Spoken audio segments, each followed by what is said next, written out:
Boa tarde e a paz do Senhor a todos. Mais uma vez estamos de volta aqui para termos mais uma aula, nosso segundo encontro de exegese. Era para estar no dia 7, mas porém não pude, tive um imprevisto. E graças a Deus, eu consegui fazer uma troca com o professor Givanildo.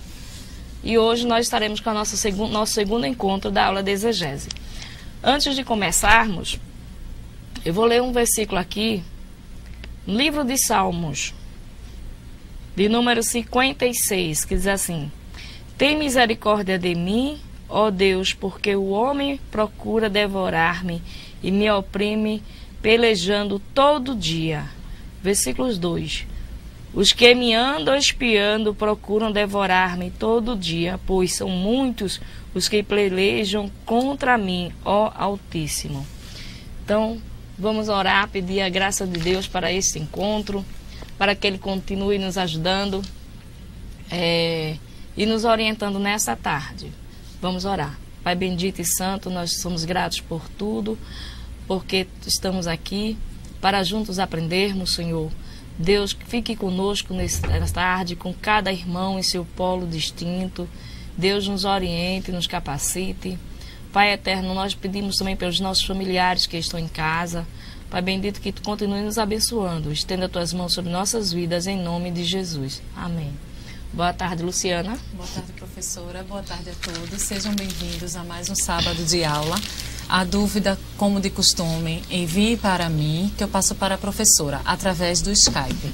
Tenham todos uma boa aula.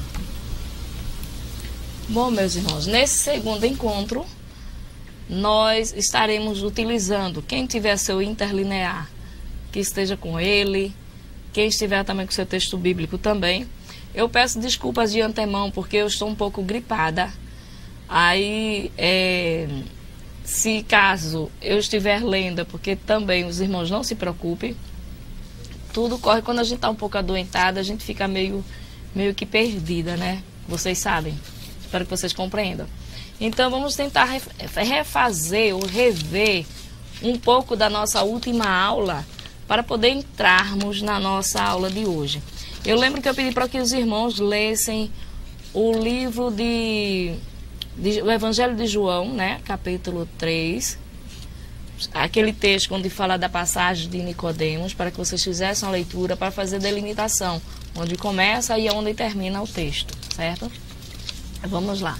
Então, revisando só um pouquinho, como está na tela, no nosso slide, diz assim que o termo exegese deriva da palavra grega exegesis, que significa apresentação, descrição ou narração.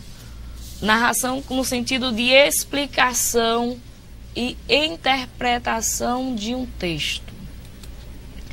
A exegese, existe a exegese e a leitura popular da Bíblia, onde uma difere da outra, e essa diferença às vezes pode levar o leitor a criar alguns pressupostos, ler a Bíblia como se fosse unicamente interpretação sua, de particular interpretação, esquecendo que a Bíblia tem uma interpretação primária, tem um direcionamento primeiro para um povo, e dele nós tiramos um ensinamento, as lições para os nossos dias atuais.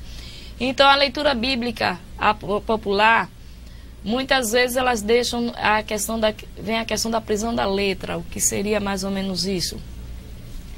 Seria as pessoas pegarem-se a um texto e só tentar visualizar aquele texto pelo texto, aquela palavra por aquela palavra, sem tentar ver o que é que tem por trás daquela leitura.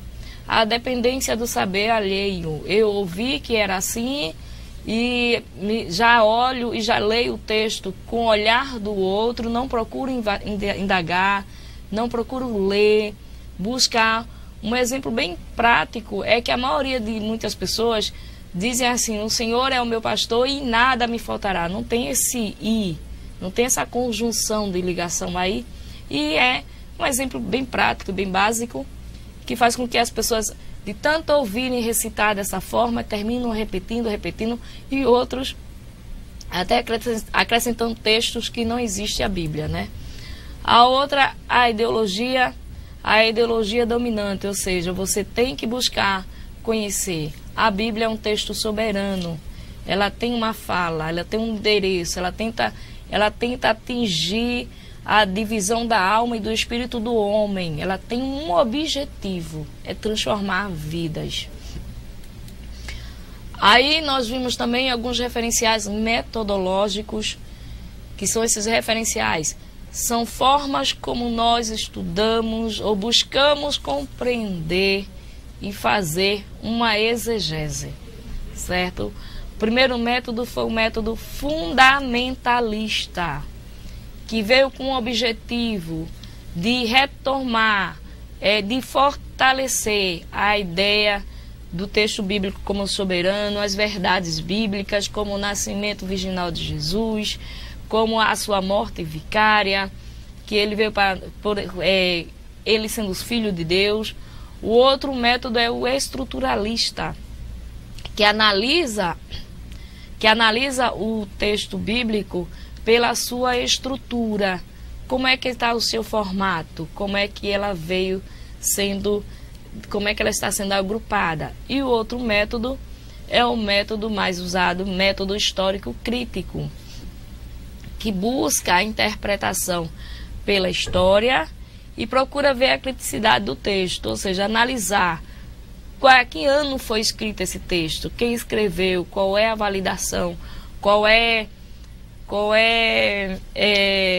o peso teológico que tem tal escritor bíblico. Então, o método histórico crítico muitas vezes vai buscar o texto pelo seu contexto, pela sua história. Aí, na aula de hoje, nós, depois que fazermos todos esses passos, analisando, aí vem a nossa aula de hoje, que é a questão da tradução, onde pede, uma das coisas que o exegeta tem que fazer, deve procurar fazer, é uma tradução sua própria, traduzir o texto, buscar as entrelinhas do texto a partir do original. Aí no slide diz assim, que a exegese inicia com um primeiro contato entre o texto e seu intérprete ou a sua intérprete. O seu ou a sua intérprete. Esse primeiro contato será uma mescla da meditação e interrogação. Essas interrogações são algumas questões que você pode fazer, algumas perguntas que você pode fazer ao texto. Deixa eu pegar aqui para relembrar melhor. Que seria, dentro dessas perguntas, qual a primeira impressão que o texto provoca? Ao ler o texto, que impacto isso vai ter em mim, primeiramente? O que ele comunica para mim nessa primeira leitura? O que é que o texto está querendo dizer? Que associações e sentimentos provoca na minha pessoa? A empatia entre o texto e aquilo que eu penso e creio? Tenho sentimentos de contrariedade em relação a algo que está no texto? Será que ao ler o texto eu digo, não, eu não concordo, eu acho que não é assim. Há alguma coisa que eu tenho que investigar? Há coisas com as quais tenho dificuldades em concordar? Então, outras coisas são atentar para as questões e alguns elementos que estão descritos na Bíblia, no qual nós conhecemos, e alguns elementos onde nós não conhecemos. A Bíblia às vezes traz situações que é comum, que é próprio da cultura. Por exemplo, a gente vê aquela parábola da mulher da dracma perdida, aonde o texto diz que ela varre sua casa, fica vasculhando a sua casa, procurando uma dracma, e quando encontra faz uma festa, não é verdade? Aí a princípio, sem você fazer um estudo, você fica pensando, mas por que ela faz uma festa? Porque encontrou uma pedrinha, algo que pra gente precisava fazer uma festa, pessoa chamar todas as suas amigas. Então, é coisas que a gente só vai entender quando a gente busca a questão cultural. qual era o valor sentimental que havia naquilo dali, qual era a implicação que havia para aquela mulher, para aquela sociedade, a questão de cada mulher, ou dessa mulher ter essa dracma, e ao perdê-la, e buscar com tanto afinco, e quando encontrar, fazer a maior festa. Então são essas questões que, quando a gente vai pregar para fazer uma exegese, a gente tem que ler um texto e tentar fazer o que é mais difícil para todos nós. É o seguinte, eu acredito que é o mais difícil, é quando você lê um texto bíblico, você já lê ele com a sua visão de mundo que você tem hoje, com a sua ideologia, tenta já ver sua vida ali dentro, né, primeiramente. E você deve ver sua vida ali dentro, agora só que depois do segundo contato, da segunda leitura, rebuscar, esmiuçar o texto, aí você deve trazer essa aplicação para você. Mas a princípio, você deve ler o texto bíblico, vendo que ele é um texto que fala, que tem uma pessoa que fala, que essa pessoa está transmitindo algo para alguém. Você tem que olhar para o texto como sendo um texto soberano que ele é, certo? Sem a sua visão. Se eu não estou sendo clara, por favor, me falem para que eu possa ser mais clara. Então diz assim que essa aproximação do texto se realiza a partir de alguns pontos, que é o primeiro aqui, leitura, como está na tela, por favor, Billy. Leitura atenta em uma tradução portuguesa de uso cotidiano. Meditação sobre o significado do texto para o leitor ou leitora. A outra pergunta que se pode fazer também refere-se à área de conhecimento. Então eu tenho que pegar esse texto e tentar me aproximar dele o máximo. Por fim, uma aproximação engloba também reflexões sobre a mensagem, seu significado pessoal, eclesial e social. Coloquei uma observação aqui que diz assim: a riqueza dessa primeira aproximação ao texto será tanto maior quanto mais pessoas puderem ser convidadas a participar da reflexão. Aqui fala também da questão da leitura comunitária, que pode ser feita para poder fazer a interpretação. Aí temos algumas perspectivas de leituras bíblicas. Os irmãos, desculpe a minha fala partida, viu? É porque está um pouco complicado para mim, mas vai melhorar. Porque a questão do ar aqui, aí às vezes minha respiração fica complicada, certo? Mas nada que impeça a gente continuar a aula, tá bom? Se eu não estivesse em condições realmente que impedisse eu estar aqui, mais séria, eu teria avisado antecipadamente, mas dá para a gente continuar. Então, algumas perspectivas de leituras bíblicas, diz assim na tela, Billy, por favor. Diz assim: há uma grande diversidade de perspectivas de leituras bíblicas. Elas estão condicionadas pelo fato dos seus interesses e essas condições de vida serem diferentes e por vezes até antagônicas entre os leitores bíblicos, certo? Era melhor um pouco com água, né? Copo com água. Vamos lá.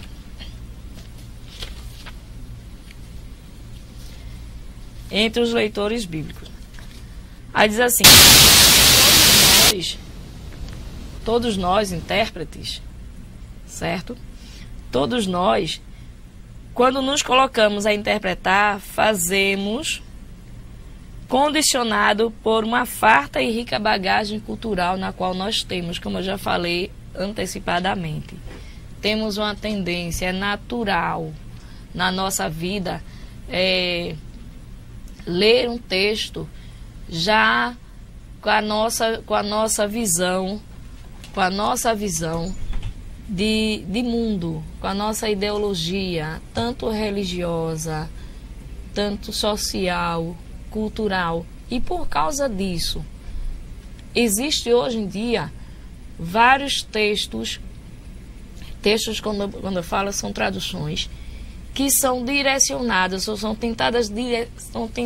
direcionadas a determinados grupos de pessoas.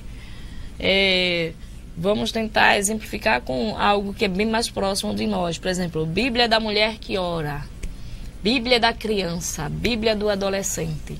Aí tem a Bíblia, hoje, as seitas, né? As seitas hoje em dia criaram a Bíblia gay, né? Aí tem essas questões que prende, faz com que a pessoa tente ver o texto bíblico através da sua visão de mundo. E tente fazer. E por incrível que pareça, muitos manipulam direitinho e assim conseguem convencer a muitos que a sua forma de vida é a correta através dos textos bíblicos. Tentam rebuscar textos isolados para justificar seus erros. A questão dessa leitura bíblica muitas vezes estão condicionada a meu modo de ver, leva a isso. Por isso que nós temos que ler a Bíblia assim como sendo ela, como se fosse uma pessoa na qual está falando para mim. Uma pessoa que está falando, uma pessoa que fala. Eu não escuto o que a pessoa está querendo dizer para depois dialogar com ela. Então a leitura bíblica deve ser feita dessa forma, sabendo que eu não tenho que mudar a visão dela. É ela quem vai mudar a minha visão. Porque, como eu disse, ela é um texto soberano, ela é a palavra de Deus para nós, certo? Então diz assim, que essas estão condicionadas pelo fato dos interesses e as condições de vida serem diferentes e por vezes até antagônicas entre os leitores, certo? Ok? Então, como diz aí no texto, o referencial fala sobre os tipos de Bíblia, no qual vai esquentar mais, no qual nós temos hoje, como eu já falei, certo? Obrigada. Aí nós falando ainda sobre as traduções, sobre as traduções bíblicas, certo? Diz que esse passo, ele é muito importante para cada um de nós. Aí você diz, aí a tradução bíblica, como nós vamos ver aqui, é você, estudante de teologia, pegar um texto grego, tentar traduzir para o português. Aí você diz assim, aí eu não tenho muito conhecimento da língua grega. O curso que eu fiz foi muito rápido, passou rápido, eu não tenho muitos materiais, mas nós temos um material que já está traduzido, que você pode começar a estudar por ele. Desculpem. Pode começar a estudar por ele e fazer a partir dele o seu estudo e a sua própria tradução, que é o interlinear. Nosso texto interlinear que nós temos, podemos fazer a partir dele, montar a nossa tradução. Como diz na tela, diz assim, que esse passo exegético tem por objetivo, faltou aqui, tem por objetivo levar intérpretes, acabou? Levar intérpretes, tá ouvindo levar intérpretes, irmãos, me desculpem a pergunta e a interrupção, é porque faltou energia aqui, aí eu estou continuando aqui, viu? Levar intérpretes a inteirar-se, Bila, uma pergunta, eles estão me ouvindo, os alunos? Estão me ouvindo? A iluminação. Então, desculpem, viu, alunos? A aula vai continuar só com os slides na tela enquanto volta a luz. Ok. Minha leitura do meu texto. Também, o áudio não vai ficar normal. Só Uhum. é porque deu uma queda de energia na iluminação, na parte da iluminação. Mas está sendo transmitido normal. Tá ok. Aí, por enquanto, vai ficar só o slide na tela. Tá ok.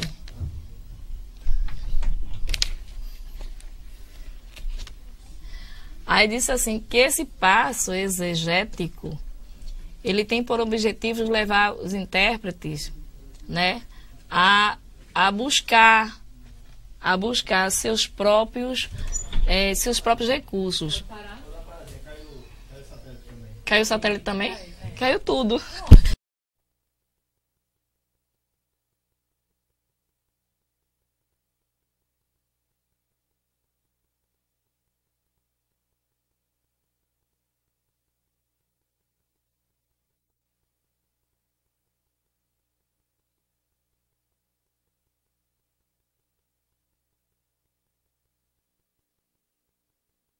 Meus irmãos, a paz do Senhor mais uma vez. Perdoe-nos. É que faltou energia aqui, faltou energia geral. Inclusive, aí ficamos aguardando, né? Pedimos desculpas. E também agradecemos a compreensão de algumas pessoas que tivemos que ligar para vocês passarem, repassarem a informação para os demais. Agradecemos também isso. Mas iremos retornar. Agora vejam só. Como já está quase próximo do final do início, aliás, da segunda aula, o final da primeira aula, que seria às 3h20, não é isso? Nós decidimos ir direto até o final. Só vamos dar uma paradinha quando o Billy ali indicar que vai precisar mudar o DVD, mas é algo rápido, certo? Aí nós, infelizmente, não teremos intervalo. Teremos que seguir direto até às 5 horas, certo? Mas agradeço a compreensão de todos. E mais uma vez, nos desculpe, apesar de que o defeito não foi nosso. Foi aqui ao lado, parece que aconteceu um acidente. Mas aí tá tudo tranquilo já. Então vamos lá, onde nós estamos falando sobre a questão da tradução, princípios de tradução, de traduções. Que esse é um dos passos no qual o exegeta deve fazer a sua própria tradução. Se ele não tem, para se fazer tradução precisa de alguns materiais. Porém nós temos o interlinear, como algumas pessoas daqui que eu já sei, tem o interlinear bíblico. Aí tem assim, como está na tela, que a tradução diz assim, que esse passo exegético tem por objetivo levar intérpretes primeiro, a inteirar-se dos princípios que regem a tradução de textos bíblicos. Quais são esses princípios? O que é traduzir por traduzir? É simplesmente pegar uma palavra que está no grego, jogar no hebraico, no português, sem nenhuma observação a mais, sem nenhuma consideração à sua estrutura linguística? Ou será que é simplesmente tentar colocar palavras isoladas sem se preocupar na coesão do texto, né? Essa questão aí que nós temos que observar quando estivermos fazendo a tradução. O outro é realizar uma tradução própria do texto grego para o português, com o objetivo de você se aprimorar, ou de se desprender do saber alheio também, de se desprender e buscar os seus próprios caminhos. Desculpem. Avaliar outras traduções feitas em comentários exegéticos. Avaliar no sentido de comparar, de observar. Não é o que você vai reprovar, essa não presta ou essa serve, não. Você vai tentar ver qual mais se aproxima da mensagem. Porque toda tradução, ela vai concordar no único ponto, na ideia de trazer clareza para a mensagem. Isso porque a mensagem central é uma só. Ela não pode mudar. Outro princípio é avaliar as modernas traduções do Novo Testamento quanto ao seu grau de fidelidade ao texto original. Se tem alguma questão que foge do sentido original, da mensagem original que se quer dizer. Aí, dos princípios de tradução de textos, como está na tela, diz que encerra uma série de dificuldades, especialmente quando se trata de um texto escrito há milênios de ano. Eu tenho um texto escrito com a distância de tempo, com a distância de lugar, com culturas diferentes, totalmente diferentes do nosso contexto cultural, totalmente com questões de relação de pessoas totalmente diferentes da minha, e eu não posso simplesmente ter o olhar onde eu vou julgar, condenar ou absorver personagens, onde eu vou analisar os textos como se for pela minha visão de mundo. Desculpa mais uma vez. Eu vou estar sempre parando para tomar água por causa da garganta, viu, irmãos? Mas me entendam, por favor. Aí diz assim: podemos verificar que o processo de tradução envolve dois elementos. Primeiro, envolve duas línguas: a língua na qual foi escrito o texto e a língua para a qual eu vou trazer a mensagem. E, apesar de serem duas línguas diferentes, mas ela só tem uma mensagem. Apesar de ter vindo escrita no grego, mas a mensagem que está lá no grego eu tenho que trazer para o português, que é a minha língua receptora. Eu tenho que fazer com que essa mensagem fique clara e objetiva, que os meus leitores sintam o mesmo impacto do que os primeiros ouvintes. Aí diz assim, como está na tela, diz que esses elementos da tradução podem ser chamados de forma e significado. O que é cada uma dessas questões? A forma, ela envolve como está escrito no texto bíblico, quais são as palavras. Um exemplo, nós temos aquele texto que diz assim, que Jesus diz assim, em algumas traduções diz assim: e se eu for e vos preparar lugar? E outras traduções dizem assim: e quando eu for? Bom, quem é que está certo? A que diz e quando eu for, ou a que diz e se eu for?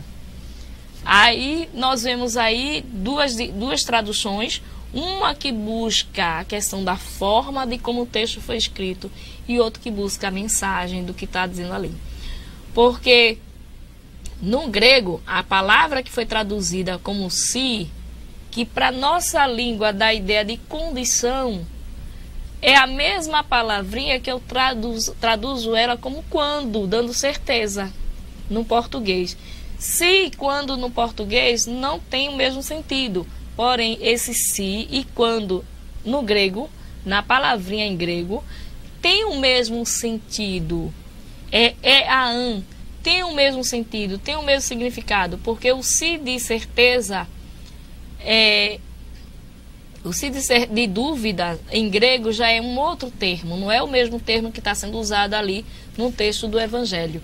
Então o texto do Evangelho que está sendo usado, que Jesus diz assim: e quando eu for, essa Bíblia que traduz e quando eu for, ela está traduzindo o significado, a mensagem. E a que traduz e se eu for, está traduzindo a forma, como é que está escrito, como é que está escrito lá, certo? Então, aí diz aqui na tela, diz assim que a forma é básico para duas técnicas de tradução. Todos os tradutores concordam que a sua tarefa é comunicar o significado do original.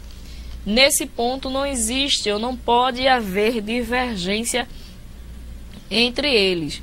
Porém, existem diferentes opiniões sobre a forma linguística que deve ser empregada, como eu já citei no exemplo. Quem vai usar se ou vai usar quando? Agora, porém, quando eu faço uma tradução, eu tenho que ter cuidado para que não haja choque em entendimento. Porque muitas pessoas podem dizer assim: Jesus não teve certeza de que ia, não, porque ele diz se e se eu for, porque no português esse se é condicional. Entenderam? Então, essa ideia da forma é como está escrito. Tem um texto bíblico que diz assim: antes mesmo de Abraão, Jesus dizendo, antes mesmo de Abraão existir, eu sou. E outro diz, eu era. Quem está certo? Eu era ou eu sou? As duas estão corretas.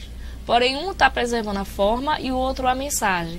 A que diz eu sou é a forma, porque é uma afirmação, certo?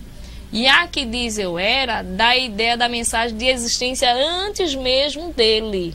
e não a ideia de que passou, como é no português. Português era a ideia de passado, um passado que não tem mais volta. E não é essa mensagem que está lá no texto. Então, quando vai se fazer uma tradução, então eu tenho que buscar esse sentido. Aí, o princípio de correspondência formal diz que esse princípio sugere traduzir os textos literalmente, observando, sempre que é possível, duas características originais do estilo, no caso, a métrica e a gramática. Dentro desse princípio, ou do corpo da exegese, esse princípio denomina-se de tradução literal. Os irmãos conhecem, já falam essa ideia há muito, né? A ideia de tradução literal, certo? Aí diz assim: os recursos a serem empregados nesse tipo de tradução, no tipo de tradução onde eu vou precisar fazer a minha, desculpe, dicionários do grego bíblico e extrabíblico. Quando o grego bíblico, extrabíblico é dentro da língua na qual eu estou fazendo a tradução do texto. Se eu estou traduzindo para o português, então esse dicionário em português eu tenho que ter. Por que eu tenho que ter um bíblico e um em português? Porque o bíblico vai me dar a ideia do que era lá no grego. E o extrabíblico, quando eu for consultar a mesma palavra para ver se tem o mesmo significado. Eu vou dar um exemplo no Antigo Testamento. Nós sabemos que o nome Jacó, na nossa tradução, está escrito que ele era suplantador. Porém, quando você vai buscar a ideia de suplantador no português, você vê a ideia de uma pessoa que engana, de uma pessoa maldosa, uma pessoa traiçoeira. Mas quando você vai fazer um estudo do texto e busca a origem do nome, a raiz do nome Jacó, aí você descobre lá que o nome Jacó é derivado da palavra calcanhar, que significa aquele que agarra. Porque ele nasceu numa situação segurando o calcanhar do irmão. Aí você vê a ideia da vida de Jacó. Aí você diz, não, mas Jacó enganou. Jacó, ele aproveitou as oportunidades. Eu não sou defensora de Jacó. Porque a princípio, quando o irmão dele chega para ele com fome, ele diz, me vende, e o irmão dele vendeu a primogenitura para ele.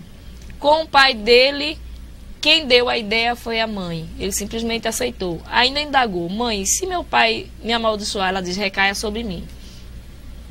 Se ele fosse tão mau como nós muitas vezes pregamos, como nós muitas vezes falamos, ele não teria pago por nenhuma ovelha do seu sogro, no qual morreu lá no campo. Porque ele diz assim ao seu sogro no dia que, quando vai se apartar, diz assim, pelas tuas ovelhas que morreram no campo, por elas paguei. Se ele fosse enganador, ele simplesmente deixava lá e dizia, não, se perdeu, eu não preciso pagar, eu não tive culpa delas terem morrido no parto. Então, a gente precisa de um dicionário bíblico para entender que a palavra poderia ser entendida na ideia, ou traduzida a mensagem, na ideia daquele que busca, que aproveita, pega as palavras pelo ar. Tem pessoas que dizem assim, que gosta de ouvir o que o outro promete, ou gosta de ouvir o que o outro está dizendo e depois cobra. Então era Jacó. Entendeu? Ele não era o terrível da situação. Outro sentido é justamente na ideia, quando Deus diz assim, quando a Bíblia diz assim, que Deus não é o homem para que minta, nem o filho do homem para que se arrependa. Mas só que a gente vê no texto de Gênesis dizendo assim, que Deus se arrependeu de ter feito o homem. Aí você fica, a Bíblia está se contradizendo, está vendo coisas erradas? Não. Simplesmente a ideia de arrependimento na dinâmica da minha língua é aquela de que eu me arrependi de ter escrito isso, eu vou rasgar, não quero nem saber, certo? E o arrependimento lá, quando diz que Deus se arrependeu de ter feito homem, é um arrependimento, não é arrependimento de não querer mais aquela pessoa, e sim de tristeza, de comoção. Eu vou usar um exemplo bem prático. Imagina você que constrói uma casa né? É uma casa onde você lá emprega todo o seu sacrifício, onde você faz toda a casa bem feita. E de repente você vê, alguém vem e toma essa casa, pega essa casa, ou essa casa é levada por alguém por algum motivo. Dias depois, aquela casa bem bonita, você passa na rua e vê aquela casa que você fez antes, bem bonita, com todo sacrifício, ela toda derrubada, toda deteriorada. Quando você olhar para essa casa, você vai ter sentimento de quê? De tristeza. E vai bater aquele arrependimento. Por que eu deixei isso acontecer? Mas é porque você não queria mais a casa? Não. É simplesmente como se fosse a tristeza profunda. É esse sentimento que está lá no texto de Gênesis. E arrependeu Deus de ter feito o homem por causa da condição. Deus criou o homem perfeito. E qual era a condição que Deus estava vendo o homem naquele tempo? Quando o texto diz lá, no texto de Gênesis, na qual ele vê a condição do homem. Homens maus, perversos, pecadores, né, avesso à sua vontade. Então, assim, há um sentimento de tristeza. Mas não é que Deus quisesse exterminar toda a humanidade e não tivesse nem aí para ele. Porque Deus nos criou à sua imagem e sua semelhança. Tanto é que ele deu uma outra oportunidade para a humanidade quando pediu para que Noé entrasse na arca.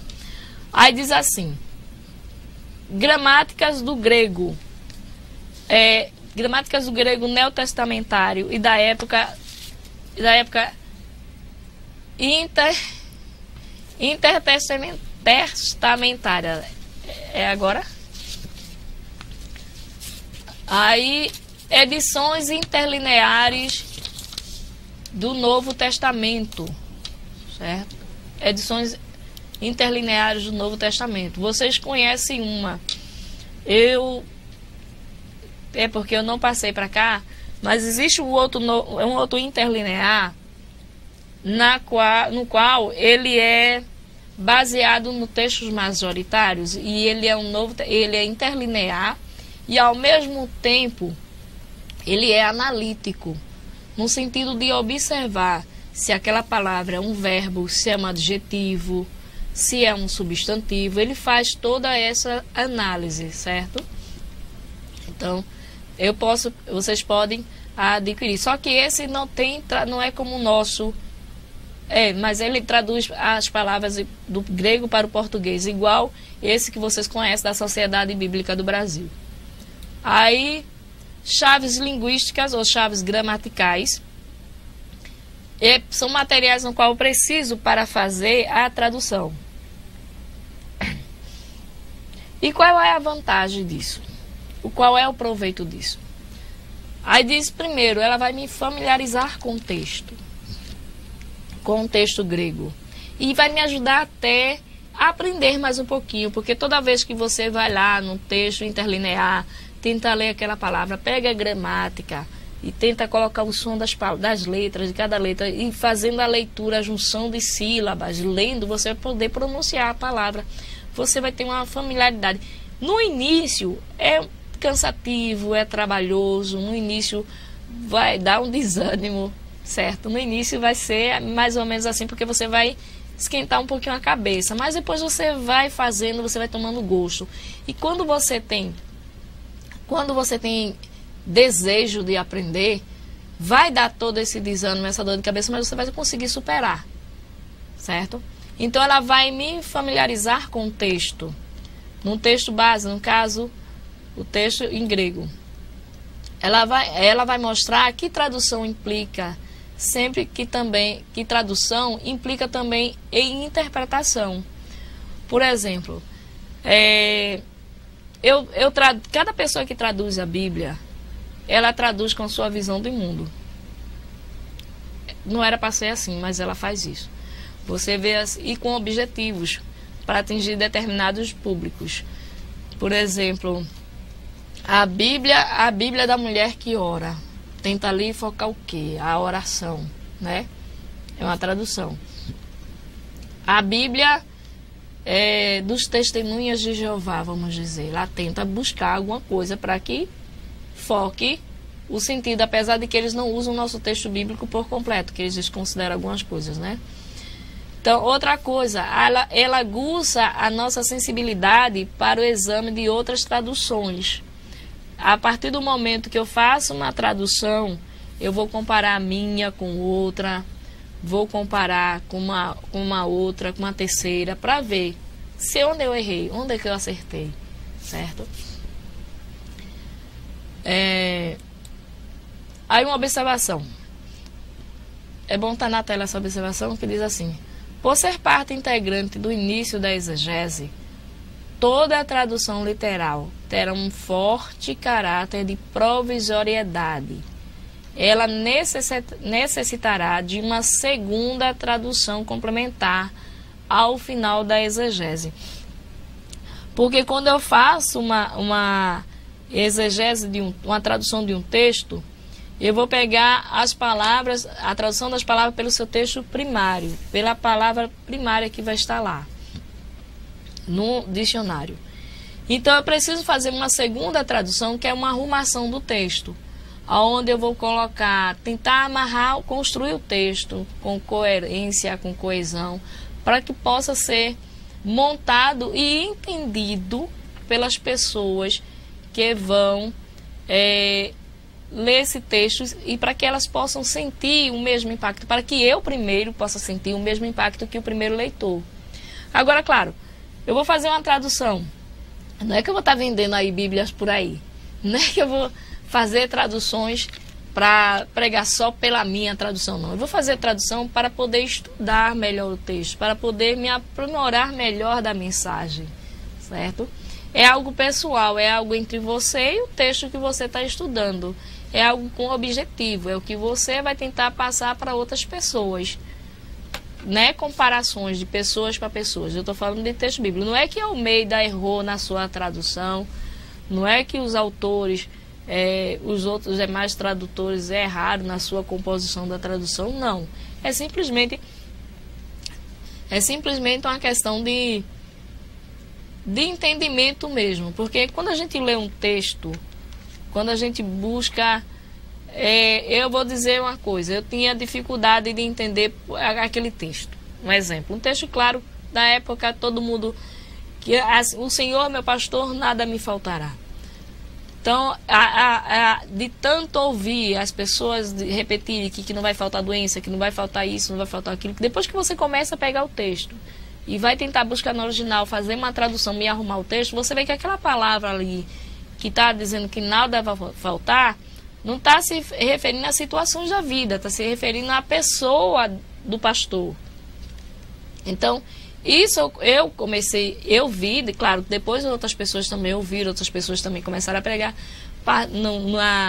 na comunidade onde nós participamos, lá na comunidade da igreja, a gente começa a estudar e a ver melhor o texto. Então, assim, mas existe aquela questão de você... Não é para você se gloriar, mas é uma questão de você se alimentar. A gente vê a gente vê muitas vezes a leitura popular, muitas pessoas têm um hábito de só ler e só querer estudar a Bíblia ali na congregação, mas fora dela não tem nenhuma preocupação. E infelizmente,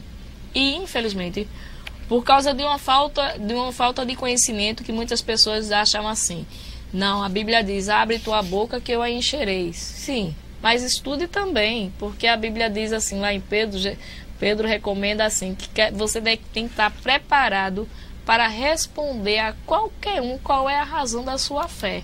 Ou seja, fala dali da qual eu tenho que me preparar. Paulo, ensinando a Timóteo, diz que ele deve se debruçar, em outras palavras, se debruçar sobre a leitura, sobre estudo, quando ele persiste em ler, em estudar. Então, eu tenho que me preparar. Se não há condição, é uma coisa. Se há uma limitação de conhecimento, por falta de leitura, por não conhecer, não saber ler nem escrever, é uma coisa. Mas a partir do momento que nós entramos num seminário, então, temos que nos apropriar dessas ferramentas, temos que buscar, sem desculpas, certo? Aí, dentro do princípio que nós vimos a forma, nós temos também o princípio da equivalência dinâmica, que foi justamente a questão que nós vimos, a questão da correspondência formal e a equivalência dinâmica. Aqui a equivalência dinâmica vai buscar a ideia como é que se movimenta, qual é o movimento que há naquele texto, qual é a ideia que está sendo passada ali naquele texto, certo? Eu quero só lembrar o seguinte aos irmãos, de 13h40 vai ser o horário no qual nós vamos parar para a troca do material que o rapaz vai precisar, certo? É só um intervalozinho, é 13h40, mas eu acredito que não vai ser 20 minutos de... vai ser menos, é rapidinho a troca, tá certo? Então, de 13h40. Desculpa tomar água.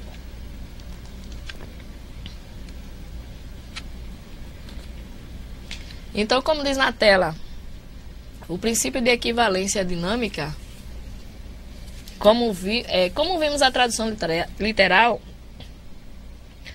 procura familiarizar o intérprete às suas particularidades do texto, sendo por isso realizada antes da interpretação do texto. Após o trabalho de interpretação, pode-se fazer uma segunda tradução. E nessa segunda tradução, eu vou buscar a equivalência dinâmica, onde eu vou considerar os destinatários atuais do texto e as particularidades do seu idioma.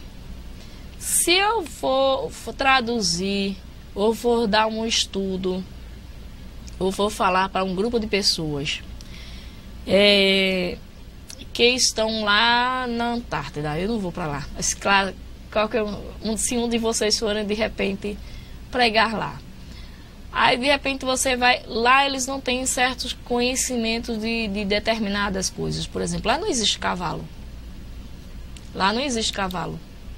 né? E como é que você vai falar que Elias foi arrebatado aos céus numa carruagem com cavalos? Como é que você vai fazer isso? Então você tem que buscar o significado daquilo para que se aproxime daquele povo, né? No caso, o que seria, como é que seria essa explicação? Você vai para uma tribo indígena, né? E de repente você vai pregar naquele texto que Jesus diz assim: eu sou a porta. Ou então naquele outro texto que diz assim: eis que estou à porta e bato. Você tem que observar essas questões. Então, como diz aqui, você tem que atentar para as particularidades do idioma no qual você vai pregar. Aí, como diz na tela, diz assim que o princípio que rege esse tipo de tradução é chamada de equivalência dinâmica, certo? Porque a dinâmica fala do movimento da língua. Nós sabemos que todo idioma, toda língua tem uma propriedade particular de movimento, de conhecimento, de expressões idiomáticas, de questões corriqueiras do dia a dia, que é natural. Aí diz assim na tela: pressupõe-se que esse princípio de equivalência dinâmica também procure traduzir os textos de acordo com o seu significado original.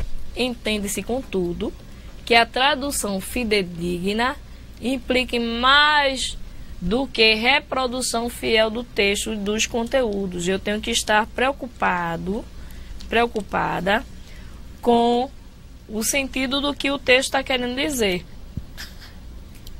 Aí, nessa ideia daqui da equivalência dinâmica,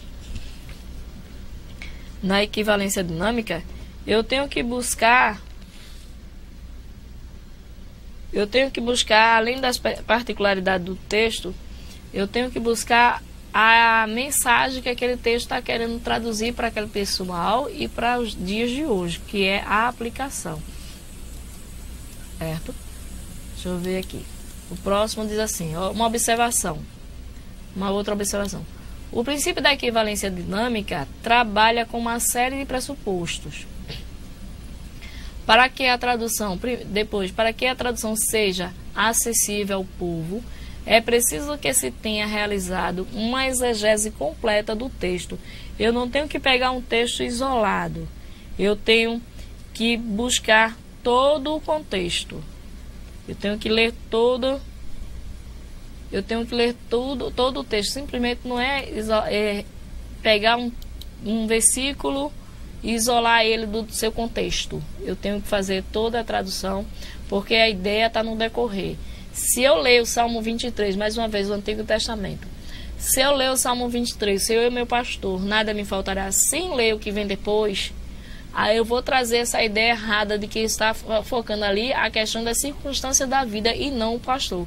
Porque se eu me atentar a mais, o versículo 4 diz assim: ainda que eu andasse pelo vale da sombra da morte, não temeria mal algum, porque tu estás comigo. Então é uma explicação. É uma explicação de que tudo, de que a presença de Deus, ela é o mais importante na vida do homem. E não é uma ênfase à situação do dia a dia, das nossas dificuldades, as questões do nosso dia a dia. Aí diz assim que nessa equivalência diz que nós temos que estar profundamente familiarizado com a língua do povo para a qual o qual eu desejo verter o texto do Antigo Testamento, do grego para o português. Eu ia falar do grego para o hebraico, mas nada a ver. Aí diz assim: a seguir algumas questões que devem ser consideradas nesse tipo de tradução. Um tipo de tradução que seria a equivalência dinâmica. Primeiro, a ideia genitiva, né? Não, primeiro os períodos muito longos no texto original grego. Aí diz assim, diz que esses textos longos, eles devem ser, ou convém serem subdivididos por períodos menores. Aí ele dá o exemplo aqui, traz o exemplo aqui de Lucas 1, do versículo 1 até o versículo 5. Na nossa Bíblia, o versículo 5 já faz parte de um outro contexto. Porém, no texto grego, certo? No texto grego original, não no interlinear. No interlinear, o versículo 5 já faz parte de outro contexto. Mas no original, essa narrativa, esse tratado começa do versículo 1 até o versículo 5. Então, é necessário fazer uma subdivisão. Aí, por isso que, mais uma vez, eu afirmo que a epígrafe não faz parte do contexto original. A epígrafe é simplesmente uma leitura do tradutor, onde ele coloca lá a ideia do que vem da ideia do texto que está sendo aplicado. Outro exemplo que ele traz é Romanos 1, do 1 ao 7. Vocês podem verificar na Bíblia de vocês que esse versículo 7, deixa eu pegar aqui, o versículo 7,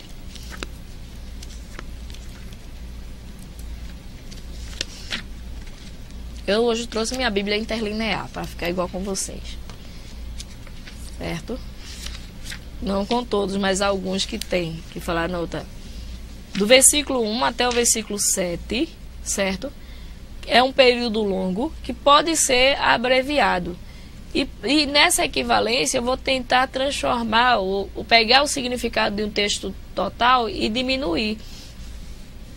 E o outro é o livro de Pedro, né? No capítulo 1, do versículo 3 até o versículo 12. São exemplos de períodos longos que podem ser abreviados. Ou porque eu vou ler todo o texto e vou pegar o versículo 1, o que é que está querendo dizer? Vou simplificar com palavras. A outra ideia, né, a outra consideração da tradução é justamente a construção genitiva. Lembra que no grego eu tenho a questão do substantivo, onde ele tem 4 declinações: nominativa, genitiva, dativa e acusativa. Onde a nominativa indica o sujeito, a genitiva indica a posse ou algo que é da pessoa, próprio dela. A dativa indica objeto direto. Aliás, desculpe, indireto, aquele na qual eu estou atribuindo a alguém. E a ideia acusativa indica a ideia de objeto direto, no qual eu estou indo ao assunto. Então, nessa interpretação genitiva que acontece muito na Bíblia, diz assim na tela, diz que ela é muito empregada na Bíblia em vários textos e tem alguns significados diferentes. Por exemplo, Evangelho de Jesus Cristo. Pode significar o Evangelho que Jesus escreveu, ou pode também ter um significado de alguém que tenha escrito por ele. Mas esse de, que dá ideia genitiva de posse, poderia ser substituído. Aí diz aqui na observação, como está no slide que vocês vão pegar depois. Nesses casos, muitos autores sugerem reformular a proposição genitiva na tradução, seja usando proposições de estado, como por exemplo, o juiz de iniquidade pode ser traduzido como um juiz iníquo. Veja, eu tirei a ideia genitiva, que no grego é comum, eles iriam entender que esse juiz de iniquidade é uma pessoa iníqua, mas para a gente fica mais claro o juiz iníquo. Outro exemplo é Maria de José.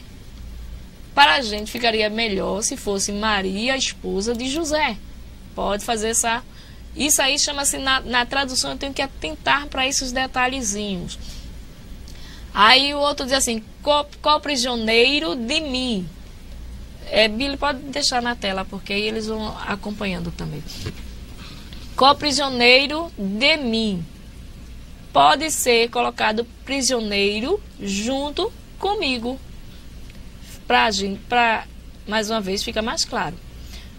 O outro, esse aí é de estado. O outro é de eventos. Por exemplo, aqui tem um exemplo. A fé de vós.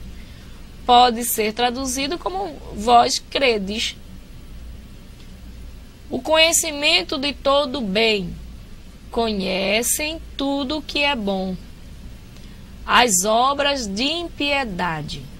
Pode ser, eles praticam ações más. Essa ideia genitiva pode ser redirecionada. Outras considerações são as figuras de linguagem, como metáforas e símiles. Aí diz aqui a dificuldade reside no fato de tanto de que o universo cultural da linguagem receptora, por vezes, não apresenta mais condições de captar o sentido das imagens e do ponto de semelhança almejado do original. Às vezes, quando a gente vai fazer uma tradução, então ele não traz uma ideia clara, porque a nossa língua, por exemplo, ela não tem, ela pode não ter uma palavra. O caso na época, o caso de Jacó, como eu citei o exemplo, que é traduzido como suplantador para a gente. Porque não tinha como trazer essa ideia de que era simplesmente aquele que aproveitava a oportunidade. Poderia deixar o texto um pouco pobre, então eu não posso empobrecer o texto com palavras só idiomáticas do dia a dia, não. Eu tenho que tentar deixar o texto um pouco clássico também. Então, as figuras de linguagem que existem na Bíblia, aí temos alguns exemplos. Como dizer assim, toda carne é como erva. Primeiro livro de Pedro, capítulo 1 a 24. Eu sou o bom pastor. Uma pessoa que mora na cidade, ao ler esse texto, ela poderia ter dificuldade se ela mora simplesmente numa selva de pedra. Toda carne é como erva. O que isso quer dizer? O que seria uma erva? Né? Eu sou o bom pastor. O que seria? Então, uma pessoa que não tem esse contato com o campo, talvez ficasse difícil ela ter um entendimento melhor. O outro é a ideia da voz passiva. Lembra que a voz passiva é aquela, no verbo, é aquela na qual o sujeito sofre a ação? Então, existem muitos textos bíblicos na qual estão nessa voz, na voz passiva. Aí temos um exemplo aqui, diz assim, a voz passiva é usada muitas vezes para descrever a ação divina. Isso denomina no latim de passivum divinum. Aí tem um exemplo, não julgueis para não serdes julgados. Esse para não serdes julgados dá a ideia de julgamento divino, que é para não sermos julgados por Deus, para Deus não nos julgar, não nos condenar. Não julgueis, para que não sermos julgados, para não serdes julgados. Muitas vezes a gente tenta, bota que o outro é quem vai nos julgar, né? Mas aí esse julgamento é julgamento divino. Aí, informações desconhecidas. Há na Bíblia inúmeras referências de grupos e instituições e alguns costumes inexistentes ou desconhecidos da nossa atualidade. Aí tem alguns exemplos. Zelotas, sumos sacerdotes, herodianos e outros que existem. Seria mais claro se a gente trouxesse a ideia do que era a função de cada um. Aí diz assim, uma tradução idiomática poderá primeiro preservar literalmente essas referências. Segundo, traduzir certos termos por palavras mais genéricas. Aí eu tenho gregos e gentios. Pode ser traduzido como povos não judeus. Lobo pode ser traduzido como animal feroz. Mostarda, né? A gente não tem conhecimento de grão de mostarda. Poderia ser traduzido por uma pequena semente. Uma planta de pequena semente, com a semente pequena. Então, temos que atentar para certas questões ao fazer a tradução. A segunda arrumação da tradução. Porque se vocês tentarem fazer uma tradução, vocês vão ver que eles vão ficar... quando você traduz palavra por palavra, o interlinear, por exemplo, você vê que as palavras às vezes ficam entre parênteses. O autor ele traz a numeração. Como vou ler aqui, Romanos 18, Romanos 1 e 18. Quem tiver com interlinear, quiser acompanhar, diz assim. É relevada, pois, ira de Deus de céu sobre impiedade e injustiça de pessoas.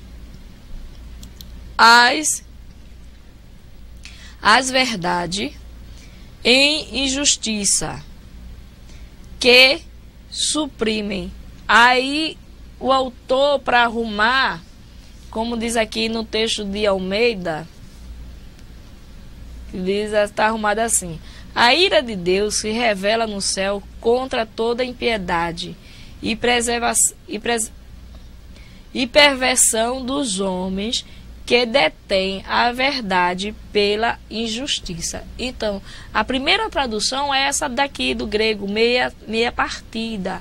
A segunda tradução é onde você vai arrumar o texto, porque você vai trazer a mensagem.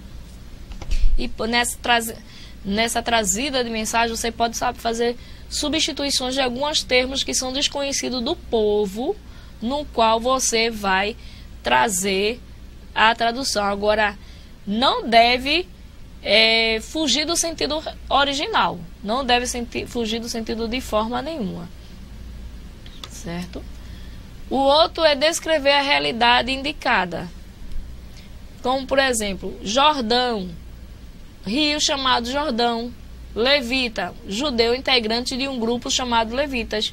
Sacerdote, pessoa que administra as ofertas a Deus no templo.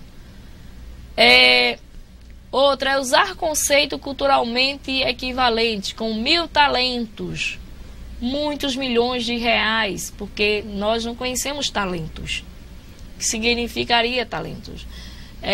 Tem um texto bíblico que diz que um denário, túnica por camisas, ajudaria algumas pessoas a entenderem. Outras são algumas expressões idiomáticas. Fala de expressão quanto o sentido intencionado de algumas palavras não correspondem ao seu significado literal. Nesse caso, deve-se procurar saber se tais expressões ainda podem ser identificadas como linguagem figurada de uma língua na língua receptora. Será que eu vou entender que aquela expressão que é usada no texto bíblico, na minha língua, vai ser entendida da mesma forma, com a clareza que era no passado? Como Jesus dizia assim, eu sou a porta. Eu sou a porta.